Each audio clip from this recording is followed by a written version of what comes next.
मुंबई महानगरपालिकेमध्ये महापौर पदाच्या निवडीच्या वेळेस ठाकरे गट हा अब्सेंट राहून अनुपस्थित राहून शिंदे गटाचा मनसुब्याला पूर्णपणे हादरवून टाकणार अशी बातमी इलेक्ट्रॉनिक मीडियामध्ये आली.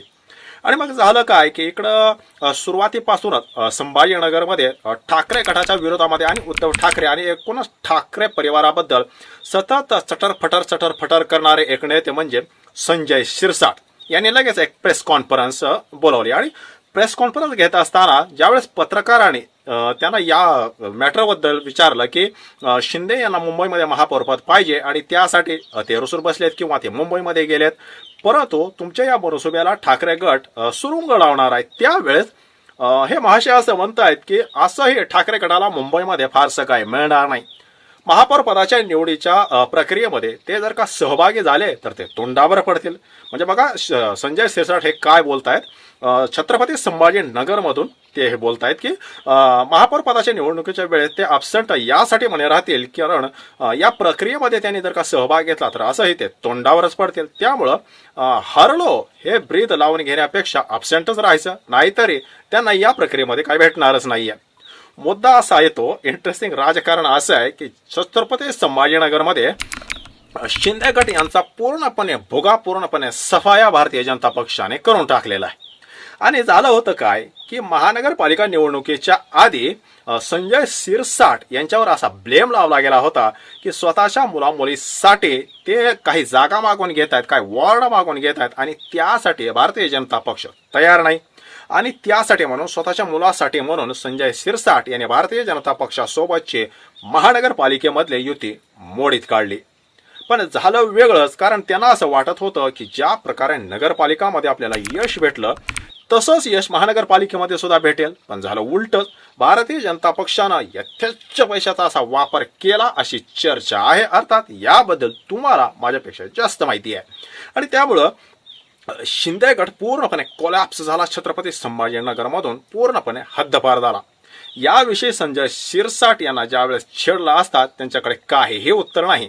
आणि महानगरपालिका निवडणुकीच्या पूर्वी आमचाच महापौर होणार असा ठेका ज्या संजय शिरसाट यांनी लावला होता ते निकालानंतर मात्र आता महायुतीचाच महापौर होणार असे त्यांचा आवाज हा मावळता झालाय. कारण तसंही भारतीय जनता पक्ष संभाजीनगरमध्ये सर्वात मोठा पक्ष झालाय. शिंदे गट यांची त्यांना काही व्हॅल्यू राहिलेली. एक ठिकाणी भारतीय जनता पक्षानं सत्ता स्थापन करण्यासाठी MIM ची सुद्धा मदत घेतली आहे. मग MIM वर राजकीय सत्तेचा दबाव वाढवून छत्रपती संभाजीनगरमध्ये, कारण असाही MIM सत्ता स्थापन करण्याच्या मूडमध्ये नाहीये, तो दुसऱ्या क्रमांकाचा पक्ष आहे, मात्र सत्ता स्थापन करण्या एवढा आकडा त्यांच्याजवळ नाही. मग भारतीय जनता पक्षानं जर का ठरवलं तर MIM अब्सेंट राहू शकतो. मग शिंदे गटाला त्या ठिकाणी काय व्हॅल्यू राहणार आहे, शिंदे गटाचं महत्व त्या ठिकाणी काय राहणार आहे, बिलकुल काही राहणार नाही. मात्र हा मुद्दा राहिला बाजूला आणि कुठंतरी ठाकरे गट मुंबई महानगरपालिकेच्या निवडणुकीमध्ये महापौर पदासाठी अब्सेंट राहतोय ही बातमी इलेक्ट्रॉनिक मीडियामध्ये जेव्हापासून आले तेव्हापासून शिंदे गटाचा थैथयाट सुरू आहे. आणि आपल्याला माहिती आहे एकनाथ शिंदे यांच्या दिल्ली वाऱ्या आता सुरू झालेल्या आहेत. कारण काय आहे, एकच की काहीही करा, आम्हाला 2.5 वर्षासाठी महापौर पद द्या. मात्र देवेंद्र फडणवीस यांनी स्पष्टपणे त्यासाठी नकार दिलाय. आणि जी चर्चा सुरू झाली की ठाकरे गट त्या निवडीच्या वेळेस अब्सेंट राहील आणि तेव्हापासून एकनाथ शिंदे यांच्या गटाचे जे काही प्रवक्ते आहेत, जे काही नेते आहेत, त्यांचा संताप सुरू झाला आहे. आणि बघा या निवडणूक प्रक्रियेमध्ये ठाकरे गटानं सहभाग घ्यावा. जर का ठाकरे गटानं सहभाग घेतला तर आणि तरच शिंदे गटाचे व्हॅल्यू वाढू शकते, कारण फाटाफूट होऊ शकते. काँग्रेसची मतं आहेत, MIM ची मतं आहेत, अशा वेळेस काटेकी लढत होऊ शकते. आणि ते टाळण्यासाठी, ती नामुष्की टाळण्यासाठी म्हणून भारतीय जनता पक्षाला शिंदे गटाची आवश्यकता लागेल. पण ठाकरे गट का जर अनुपस्थित राहिला तर आपले व्हॅल्यूज राहणार नाही. मग 29 नगरसेवक निवडून येऊन सुद्धा भारतीय जनता पक्षावर बार्गेनिंग पॉवर दाखवण्याची संधी मिळणार नाही याची जाणीव शिंदे गटाला झाली आहे. पण छत्रपती संभाजीनगरमध्ये तुम्ही त्या ठिकाणी मंत्रीपद भूषवत आहात, सगळी जबाबदारी तुमच्यावर होती. मग शिरसाट यांचा परफॉर्मन्स छत्रपती संभाजीनगरमध्ये सपशेल फेल गेला, तो मुद्दा राहिला बाजूला. आणि मग ठाकरे गटानं कसं सरेंडर केलं, ठाकरे गट कसा शरण गेला आणि ठाकरे गट कसा नामुष्की टाळण्यासाठी अब्सेंट राहण्याची भाषा बोलतोय, यावर ते अर्धा तास रोज पत्रकार परिषदा घेत आहेत.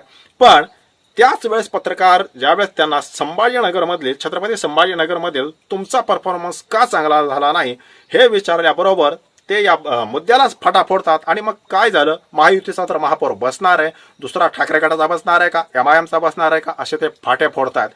पण छत्रपती संभाजीनगरमध्ये सुद्धा मुंबईसारखीच खेळी भारतीय जनता पक्ष करणार नाही कशावरून. आणि त्यामुळं महापौर पद आणि उपमहापौर पद, किमान उपमहापौर पद तरी आपल्याला भेटावं ही आस आता संभाजीनगरमध्ये आणि मुंबईमध्ये शिंदे गट लावून बसलाय. पण ठाकरे गटानं जर का खेळी केली तर हे दोन्ही पद हे शिंदे यांना मिळणार नाहीत याची जाणीव शिंदे गटाला झाली. आणि त्यामुळं रोज उठसूट ठाकरे गटावर त्यांचा संताप सुरू आहे.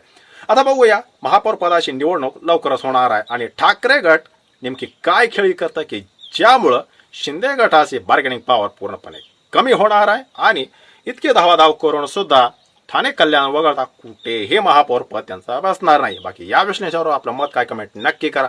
व्हिडिओ जर आवडला असेल तर एक लाईक जरूर करा. धन्यवाद.